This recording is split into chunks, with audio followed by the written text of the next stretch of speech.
எல்லாருக்கும் வணக்கம். இன்னைக்கு நம்ம பார்க்க போகிற ஃபுட் ஐட்டம் என்னுடைய ரொம்ப ரொம்ப ஃபேவரட். பருப்பு சாதமாக இருக்கலாம், சாம்பார் சாதமாக இருக்கலாம், இல்லை புளிக்குழம்பு எதுவாக இருந்தாலும் இந்த ஒரு ஃபுட் ஐட்டமும் இருந்துச்சுன்னா நான் கண்டிப்பாக ஜாஸ்தியாக சாப்பிடுவேன்.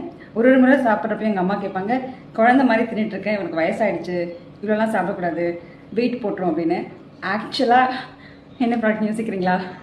S, A2 ghee. One of our favourite products. நிறைய கஸ்டமர்ஸ் ரிப்பீட்டடாக வாங்குற ஒரு ப்ராடக்ட்டும் கூட. கீழே சொல்ல வேண்டிய ரெண்டு முக்கியமான விஷயம் என்ன அப்படின்னா, இன்னைக்கு நல்ல ஒரு நெய் கிடைக்கிறது ரொம்ப கஷ்டம். ஏன்னா நிறைய அடல்ட்ரேஷன் இருக்குது. பட் ஆக்சுவலாக ஸ்பெஷாலிட்டி என்னவாக இருக்குன்னா, அந்த நெய் வந்து ஃபஸ்ட்டு ஒரு நாட்டு மாடு பால்லேருந்து வந்திருக்கணும்.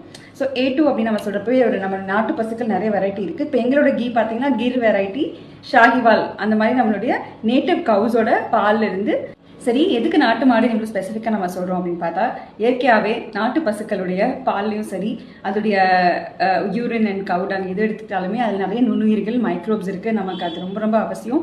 So digestive health and cut ஹெல்த்துக்கு இந்த நெய் ரொம்ப அவசியம் பண்ணணும்னா அது நாட்டு மாட்டு பாலோட நெய்யாக இருக்கணும். ரெண்டாவது விஷயம், நெய்யை எப்படி செஞ்சோம் அப்படிங்கிற ப்ராசஸ். ஸோ ஒரு சிலர் வந்து நெய்யை வந்து பாலாடையிலேருந்து, அதாவது க்ரீம்லேருந்து கூட செய்வாங்க. ஒரு சிலர் ட்ரெடிஷ்னலாக நம்ம பிலோனா மெத்தட்னு சொல்லுவோம். அதை வந்து பாலை காய்ச்சி கூல் பண்ணி தயிராக்கி அந்த தயிர்லேருந்து வெண்ணெய் எடுத்து அப்புறம் நெய் ஆக்குறது.